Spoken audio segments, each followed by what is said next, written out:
Hello viewers, শুরু করছি আজকের পড়াশোনা ক্লাস 5 আমাদের পরিবেশ বইয়ের বরফ গলা জলের নদী।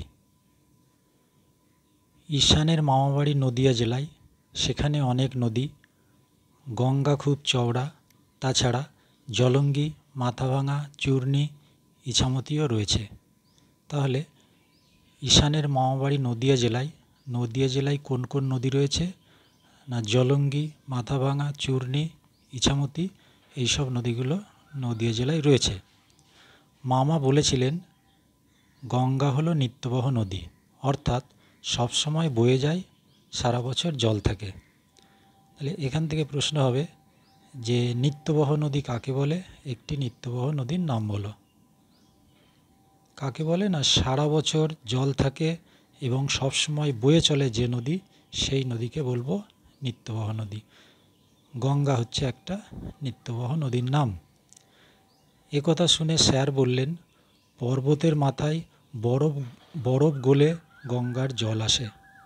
ঈশান বলল, পর্বতের মাথায় বরফ জমে কেন? পর্বতের মাথায় কি করে বরফ জমে সেটা আমরা এখানে পড়ব। পুকুর, নদী, সমুদ্রের জল সূর্যের তাপে বাষ্প হয়ে উপরে উঠে যায়।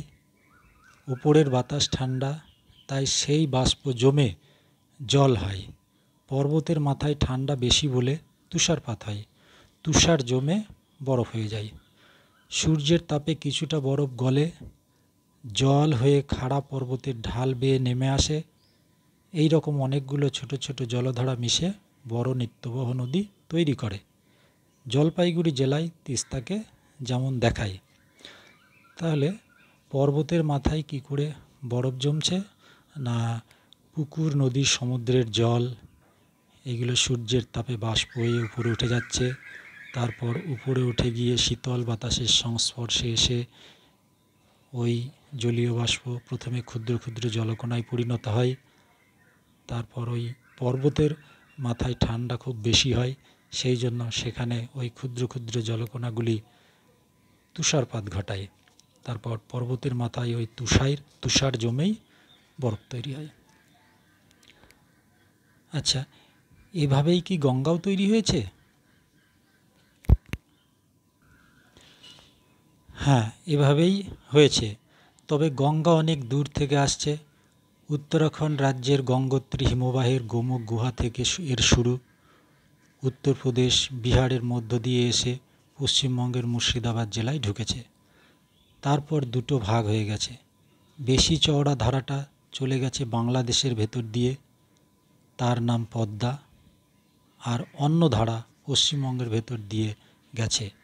মুর্শিদাবাদের মিঠিপুর থেকে নদিয়ার নবদ্বীপ পর্যন্ত এই ধারাটির নাম ভাগীরথী। আর নবদ্বীপের পর থেকে এর নাম হুগলি নদী।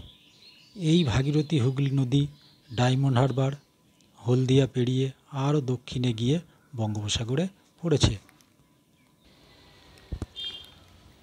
তাহলে গঙ্গা নদী কিভাবে, কোথা থেকে তৈরি হয়ে কিভাবে কার মধ্য দিয়ে এসেছে? না, গঙ্গা নদী উত্তরাখণ্ড রাজ্যের গঙ্গোত্রী হিমবাহের গোমুখ গুহা থেকে তৈরি হয়েছে। তারপরে উত্তরপ্রদেশ, বিহার এর মধ্য দিয়ে এসে পশ্চিমবঙ্গে ঢুকেছে। পশ্চিমবঙ্গের মুর্শিদাবাদ জেলায় এসে গঙ্গা দুটো ভাগ হয়ে গেছে।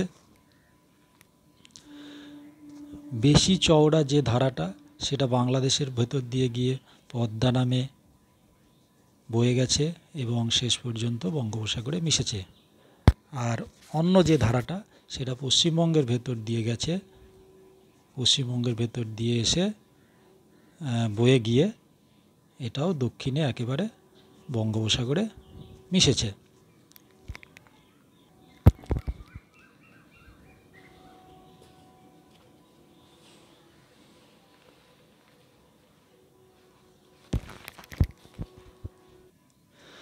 আচ্ছা, এবারে এখান থেকে কি কি প্রশ্ন হয় সেই প্রশ্ন উত্তরগুলি আমি একটু বলে দিচ্ছি। প্রথমে, নিত্যবহ নদী কাকে বলে? উদাহরণ দাও। উত্তর হচ্ছে, যে নদীতে সারা বছর জল থাকে এবং সব সময় বয়ে চলে তাকে নিত্যবহ নদী বলে। গঙ্গা নদী একটি নিত্যবহ নদী। 2 নম্বরে, নদীয়া জেলার উপর দিয়ে কোন কোন নদী বয়ে গেছে? জলঙ্গি, চূর্ণী, মাথাভাঙা, ইছামতি, অঞ্জনা প্রভৃতি নদী নদীয়া জেলার উপর দিয়ে বয়ে গেছে। 3 নম্বর, পর্বতের মাথায় কিভাবে বরফ জমে?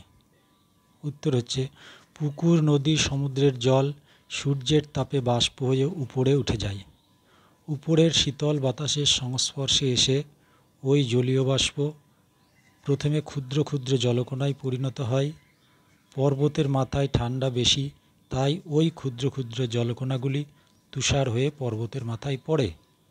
তুষার জমেই বরফ হয়ে যায়।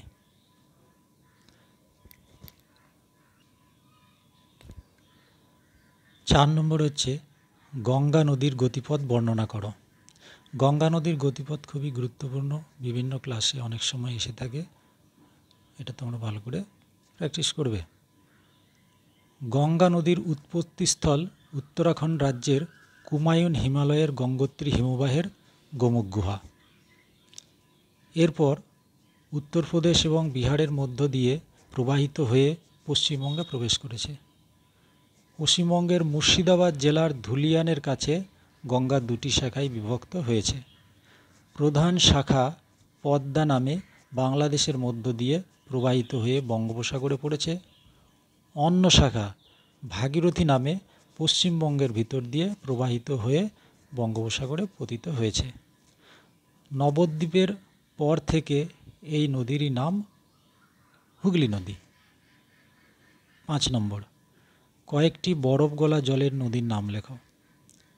তিস্তা, তোরসা, জলঢাকা, মহানন্দা, সংকোষ, কালজানি, রায়ডাক, গঙ্গা, ব্রহ্মপুত্র এগুলি হচ্ছে বরফ গলা জলের নদ নদী। ধন্যবাদ ভিউয়ার্স।